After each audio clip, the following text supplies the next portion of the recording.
ancien président commission des lois nga aussi ci l'Assemblée nationale. xam naa dañu ñëw ci assemblée même comme nañ wax ci finance publique nag. parce que samedi passé au-delà de la loi de finances rectificative débat d'orientation budgétaire ak également def ngeen ko coowal dette bi bëri na bor bi.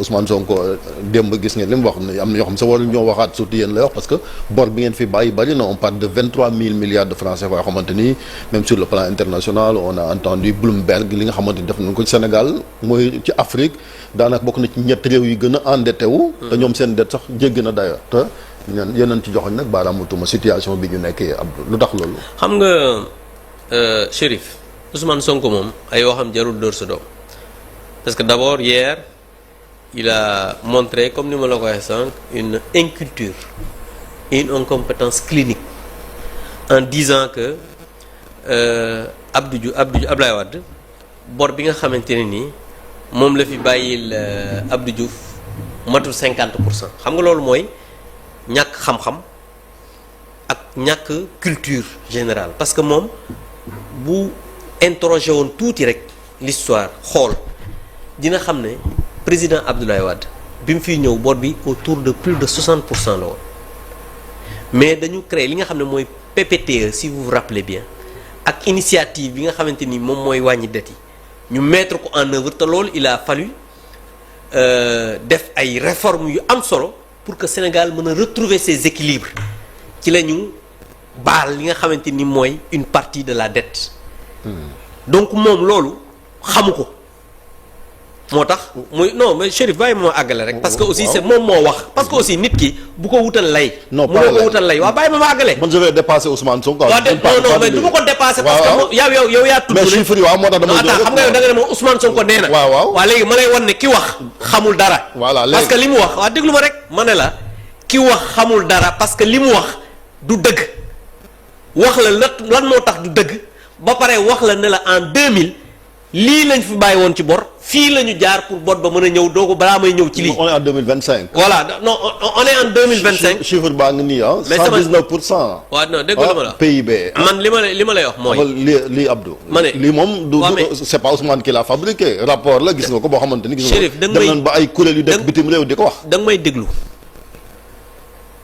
ñoom bi ñu waxee seen rapport Cour des comptes le président de la Cour des comptes dafa génn. ne leen rapport bi c'est pas un rapport de la Cour des comptes IGF moo def rapport am jox Cour des comptes ñu def appréciation ñu certifié ko Cour des comptes non waaw d'accord waaw ñun ñi nga xam ne ñoo fi nekkoon ñu def un rapport contesté li nga xamante ni ñoom loolu la ñu wax. mais Cour des comptes faru ñoom waaw déglu ma rek da nga may déglu Chérif Cour des comptes la ñu gën a gëm ci yéen Chérif da nga may déglu bu la neexee gëm ma parce que waxuma ak yow sénégalais yi laay waxal donc ñun ñu defar suñu rapport ñoom ñu génn ne FMI certifié na loom li ñu wax muy ay waxi kese c'est pas vrai ba fii may wax ak yow FMI n'a absolument rien certifié parce que le ministre des finances ñëwaat na à l'Assemblée nationale di wax ne FMI non seulement arrêté nañ programme bi ñu amoon na ñoom ba pare mi ngi xaar ñu am ay certification ci li gouvernement bi waxoon donc gouvernement bi ba léegi moom la FMI di xaar muy beneen bi mooy ñu wax ne ñun bor yi nga xamante ne nii moom lañ fi bàyyi dañ koo wax mu leer naññ ba pare nag Chérif ñun ñu génn ci bor bi dem ci déficit parce que nag déficit moom mooy liggéey ñun ñu ne de 2014 à 2023 10 ans d'exercice la déficit bi fi président Macky Sall bàyyi c'est 10 851,2 milliards déficit te xam nga déficit moom ngay créer pour liggéey déficit boobu dañ ci boole sax ñoom seen dette cachée bi ñuy wax bien que nous le contestons de mais parce que dañu ne bu ñu ko deful tam ñu ne ñii dañuy def loo xamante nag sul noonu mais déficit boobu te boo xoolee 2014 ou 2023 10 exercices 10 851,2 milliards mais déficit boobu moo indi TER moo indi BRT moo indi non da nga may déglu rek ma wax la moo indi les ponts moo indi autopont yi liggéey yi fi gis de 2014 à 2023 partout dans le Sénégal c'est ce déficit là qui l'a amené donc ñun lebuñu xaalis pour le confort de l'État lebuñu xaalis pour fay ay bor lebuñu xaalis. mais pour gundaandaat mais dañu leb xaalis pour liggéey. waaw liggéey boo xamante ne. maintenant fay ga dañuy coûter boo. parce que teel moom chaque année ñu dugal ci juróomi dama ne. 5 milliards dama ne ce sont des travaux yoo xamante ni d'utilité publique boo xam ne Sénégal ñi ngi ci gis seen bopp ñoom ñu ne déficit bi nga xam ne ñoom créé nañ ko en 2 ans te 2 ans yi sax matagul c'est 4051 milliards. te 4051 milliards yooyu yow Chérif journaliste wax ma lan lañ ci def.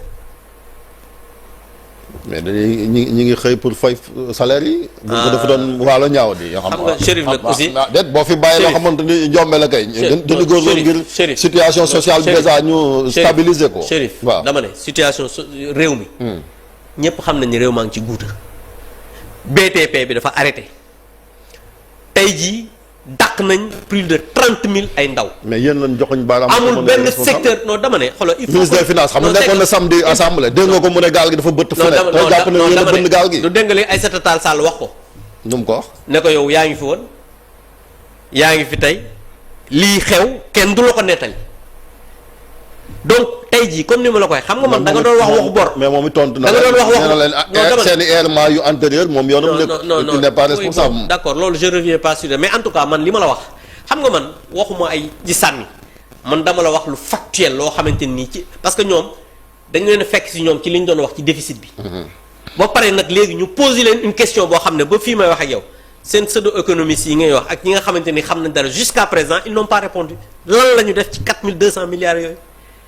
ñu ne leen ñoom en 2 ans lépp nañ 10 200 milliards ñaari at Chérif ñii bu ñu fi defee. juróomi at mais ministre des finances weddi na ko ah. musu ko weddi. waaw non il a dit que dañu le non musu ko weddi. 10 000 milliards yi. non musu ko weddi dafa ne dañu leb pour fay ay bor. mais waxut si chiffre boobu. non loolu non attends loolu. non kaam wax la loolu du loo xamante ni nii lu ñu créé la. mën naa la ibbi léegi loi de finances rectificative bi nga gis ko 4500 milliards ak besoin de financement de 5600 milliards c'est 10 200 milliards lu du loo xamante ni dañ ko créer Chérif man de 2012 à maintenant lépp luy loi de finance loi de règlement loi de finances rectificative jaar assemblée nationale dama koo voté te nekkuma comme ñii nga xamante nii dañuy ñëw rek voté du ñu lire sax budget bi ministre des finances bu ñëwee damay waxtaan ak moom wax ko ne ko lii fii la nekk gis nga bi may wax affaire fonds intergénérationnel yow dégg nga le ministre des finances. mooy lu jóge ci pétrole beeg gaz. mu ne la Abdou Mbow yaa ko dégg moo ko à l'Assemblée nationale moo ma interpellé woon parce que programme 3008 la même ñoom xamuñu woon par le programme bi nekk seen député yooyu parce que le problème mooy budget bu ñu la ko joxee da nga koy jàng xool exactement lan moo dugg luy génn. lan mooy recettes yi déficit bi lan la parce que dans le document de programmation budgétaire même li nga xamante ni mooy taux de pression fiscale yi dañu gis ne. entre ñoom seen document bi nga xamante ni mooy référentiel bi ak document bi nga xam ne mooy loi de finance initiale bi ak document loi de finance rectificative bi chiffres yi bokkul waa léegi ñu ne leen aujourd'hui est-ce que bu fekkee ne yow da nga am document de programmation budgétaire am LFI am LFR am 2050 te yow c'est li nga xamante ni moom nga wax ci croissance taux de pression fiscale bokkul est-ce que yow war nga mën a am cohérence moo tax jaaxlewuñu bi premier ministre ñëwee démb le 1er février mu ne fin juin dina pare nañ dina rationaliser les agences démb mu génnaat ne dina indi li nga xamante nii mooy programme de relance dans quelque temps alors que il y a 3 jours ci la ñu voté le DPBEP def débat d'orientation budgétaire boo xam ne dafay projeter l'État pour 3 ans avec les finances les projets les programmes ak doxalin bi nga xamante ni moom la ñu war a jëlee réew dina ñëwaat ci détail mais Abdou bu ñu ñëwee ba léegi ci dette bi ñu ngi ko doon wax sànq chiffre bi dem na ba Sénégal sax ñu ngi ñuy ngawtee bitim réew 119% PIB 23 000 milliards yoo xamante ni mënoo ko sax régler fii ak 10 ans loolu quand même ku ko hérité mën nga leen a nangul yenn jafe-jafe yi nga xamante ni mais mënuma leen koo nangul xoolal fi ñu toll nii xoolal tële ñàkk a xam ak aussi bañ a maîtriser li nga xamante ni mooy géopolitique bi am xam nga tey jii man démb dama am gàcce rus parce que jàppoon naa ne le premier ministre su jàkkaarloog sénégalais yi Chérif dina wax ay problème sécurité parce que dama déglu tey góor a xuma nga dégg mu ne les chauffeurs des gros porteurs dañuy arrêter dem vers le Marivel Kaay te loolu li ko waral mooy attaque bi nga xamante ne ni gis nañ ko fa barki démboo Njaay démb la way démb au niveau de CAI mais loolu war na mën a interpeller Sénégal bu nekk même ñun ñi nga xam ne nous sommes dans l'opposition aujourd'hui dañu war ñun ñëpp boole suñu doole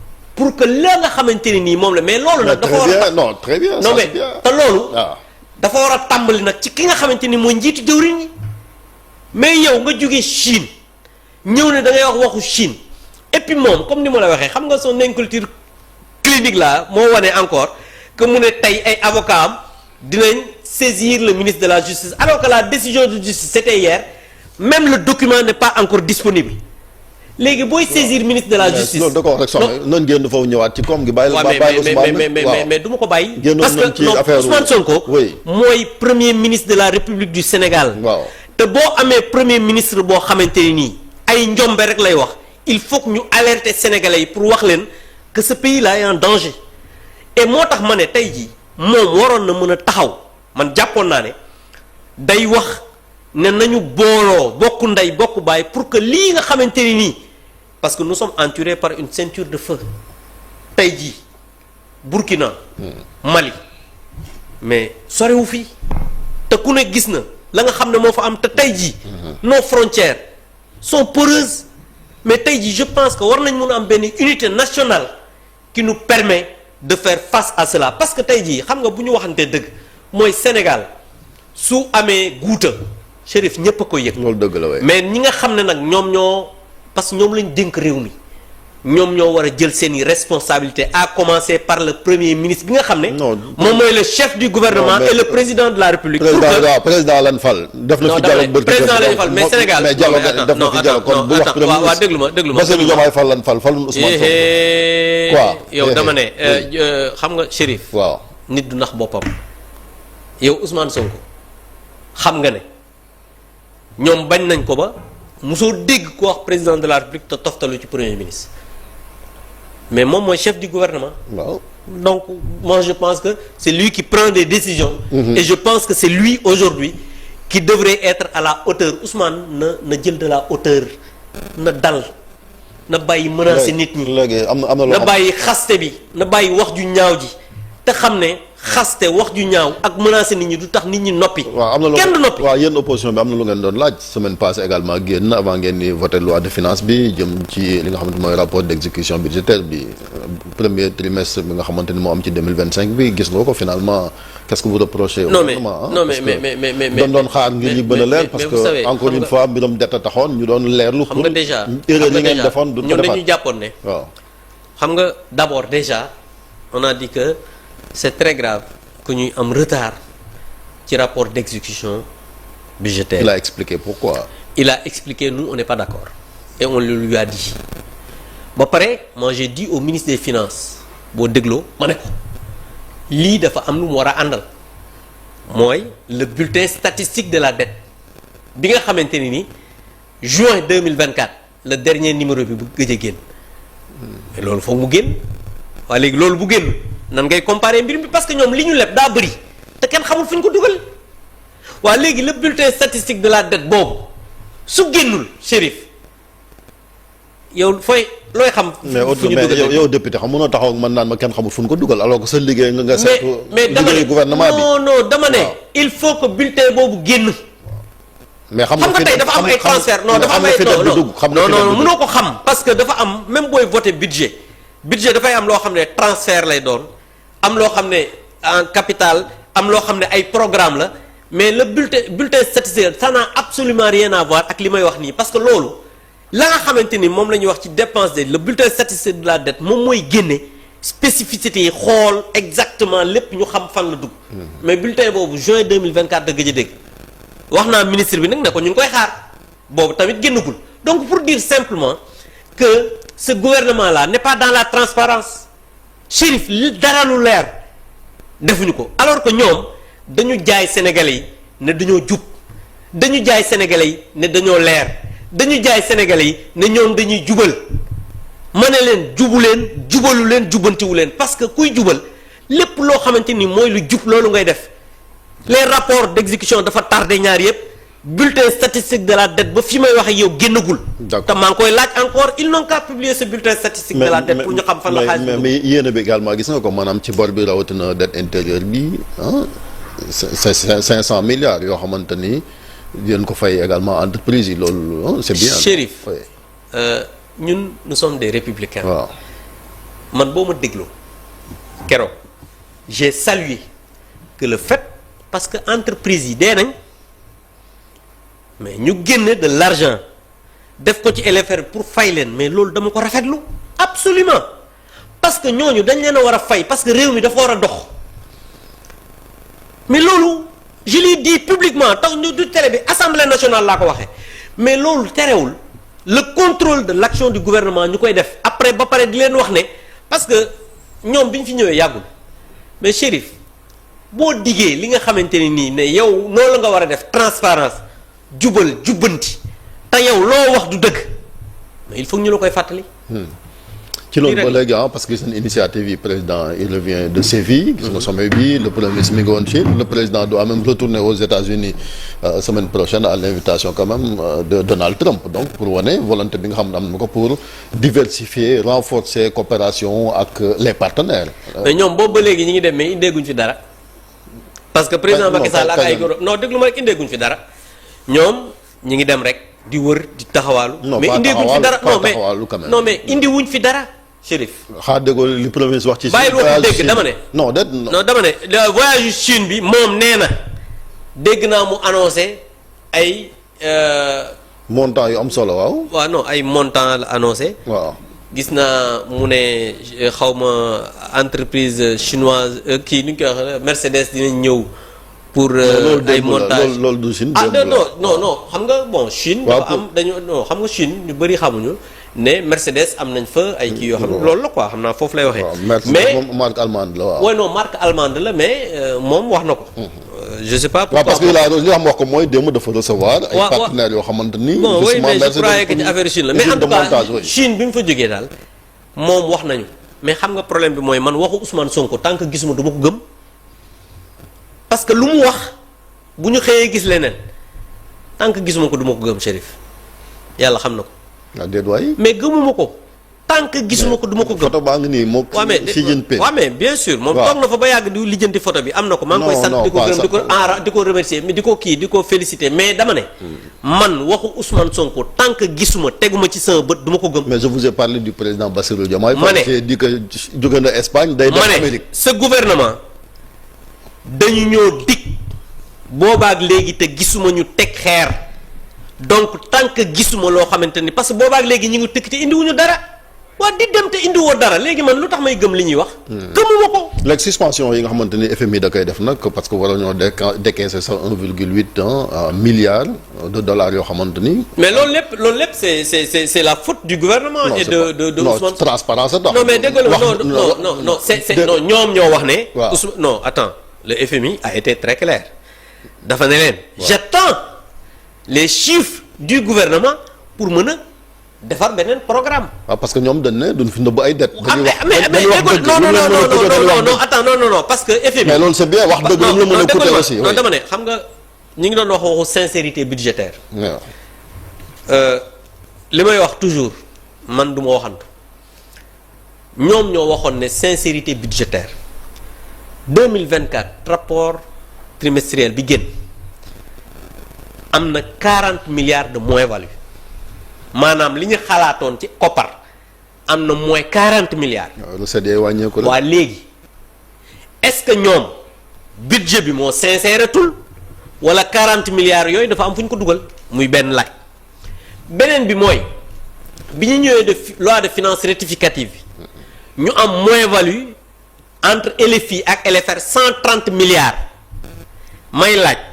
budget bi moo sincèretul wala ñoom dafa am fu ñu dugal 130 milliards yooyu ba léegi amaguma tontu donc pour dire simplement que gis nga ñoom sincérité budgétaire ils sont aujourd'hui mal placés pour parler de ça parce que lépp loo xamante ni moom la ñu programmé woon ñëw nañ indil ñu ay moins-value et pourtant ils ont toujours dénoncé di wax ay waxu sincérité budgétaire donc aujourd'hui moi je ne peux pas me cramponner toog fii naan non wax nañ lii FMI wax na lii non ñoo fi wax sincérité budgétaire. et aujourd'hui on voit que leur prévision amul dara lu ci sincère parce que lépp loo xamante ni indiwoon nañ ko am na mooy léegi opposant nga mais mën nga def proposition mën naa la laaj sama question naka la mën a génnee ci impasse bi kon ni ñu ci mën a génne daal mooy aujourd'hui je pense que mooy d'abord ñu revenir sur terre dal di wax dëgg parce que nit